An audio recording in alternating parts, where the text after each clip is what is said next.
One of the interesting things about Islam is the tension that the ulama had with music. Nobody can make a blanket statement that it's mujma' alayh. If you read Shawkani and Nail al-Awtar, he has a section on this and talks about the khilaf that existed about music.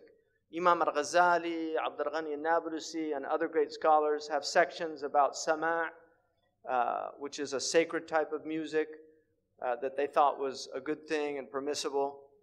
But the ulama were very wary of music because they understood how powerful music is and how seductive it is and the effects that it has on the soul. This actually goes back to the ancient Greeks, who Plato in the Republic, Socrates is the voice that he uses, but Plato in the Republic actually outlaws certain types of music in the Republic because they were so harmful to the soul. And ethos theory is the theory of the effect that music has. In fact, Farabi, who wrote Kitab al-Musiqa al-Kabir, the big book of music, which I have in my library, it's a huge book, very heavy. It's one of the earliest works, serious works on the science of music.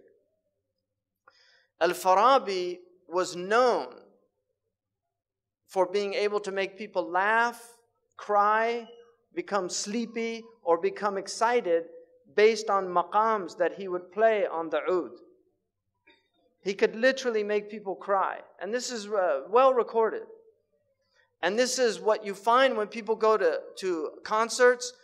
They get very agitated. They have to move. They don't know why, but they have to move. They can't stop moving because the music is having an effect on them. There's demonic effects that sounds have, and then there's angelic effects that sounds have. And so the ulama were very concerned about the demonic effects of sound. And they understood that one of the things that the demons have always used is music to lure people away. In fact, in the hadith about Dawood alayhi salam, who sang the Psalms, he had a beautiful voice and he sang, which is musical, but it was angelic. Shaitan got a little band together and he put it on the side of the road, and the people on their way to hear Dawood would stop and listen to the band of Shaitan, and they would forget about Dawood. And so this was the tension that the ulama had, and it's very important that that tension exists because nobody can make a blanket statement that music is entirely haram, and nobody can make a blanket statement that it's halal. And so that tension is there so that Muslims never go too far into that thing. Because now you see in the West, people listen to music all the time. They're always plugged in. They get in their car, they turn on the music.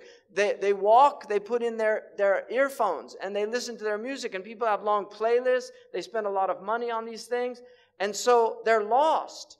They don't have free time to think anymore because their lives are filled with sound. So the demons have immense tools that they've never had before, and they're using them very effectively. And we're, unfortunately, the people of haqq are not using them effectively at all.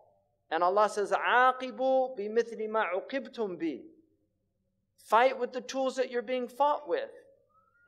The jihad of this age is between the ears. The jihad of this age is between the ears. Because this is the battlefield, is the mind of human beings, and by extension, the heart.